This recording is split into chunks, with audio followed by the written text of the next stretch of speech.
लोगों को बगैर जाने कैसे समझें? जिन लोगों को आप नहीं जानते, उनके रवैयों से आप उन्हें कैसे समझ सकते हैं?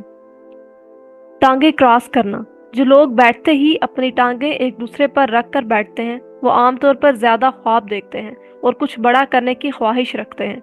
उनका रवैया ज्यादा फाल होता है, यानी वो हमेशा आगे बढ़ने और कामयाब होने की कोशिश में होते हैं। बात करते हुए ठोड़ी छूना। जो लोग बात करते हुए अपनी ठोड़ी को छूते हैं, वो आमतौर पर अपने फैसलों में बहुत मोहतात होते हैं।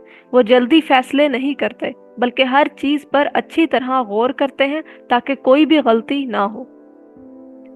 बाजू सीने पर बांधना। अगर कोई अपने बाजू अपने सीने पर बांध कर बैठता है, तो उसका मतलब होता है कि उसकी राय बहुत मजबूत है। वो अपनी बात पर कायम रहता है और अक्सर औकात थोड़ा जिद्दी भी हो सकता है, यानी उसे अपनी बात मानने में वक्त लग सकता है। ज्यादा देर तक हैरान नजर आना। अगर कोई शख्स 3 सेकंड से ज्यादा हैरत दिखाए, तो वो हैरत ज्यादातर बनावटी होती है। आमतौर पर सच्ची हैरत बहुत थोड़े वक्त के लिए होती है, लेकिन अगर कोई लंबे वक्त तक हैरान नजर आता है, तो वो सिर्फ अदाकारी कर रहा होता है।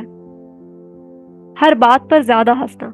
जो लोग हर छोटी मोटी और बेमानी बात पर ज्यादा हंसते हैं, वो अंदर से तन्हा होते हैं।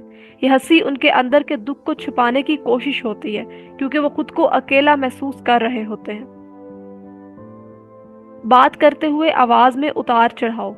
अगर किसी की बात करते हुए आवाज में बार बार ऊंच नीच आ रही हो, यानी कभी आवाज तेज और कभी धीमी हो रही हो, तो इसका मतलब है कि वो आप में दिलचस्पी रखते हैं और आपसे मुतासिर हैं। ये तफसील आपको लोगों के रवैये और उनकी जिस्मानी हरकत को बेहतर तरीके से समझने में मदद देगी। अगर आपको मेरी वीडियो पसंद आई है, तो वीडियो को लाइक करें, चैनल को सब्सक्राइब करें। अपना बहुत सारा ख्याल रखें। खुदा हाफिज।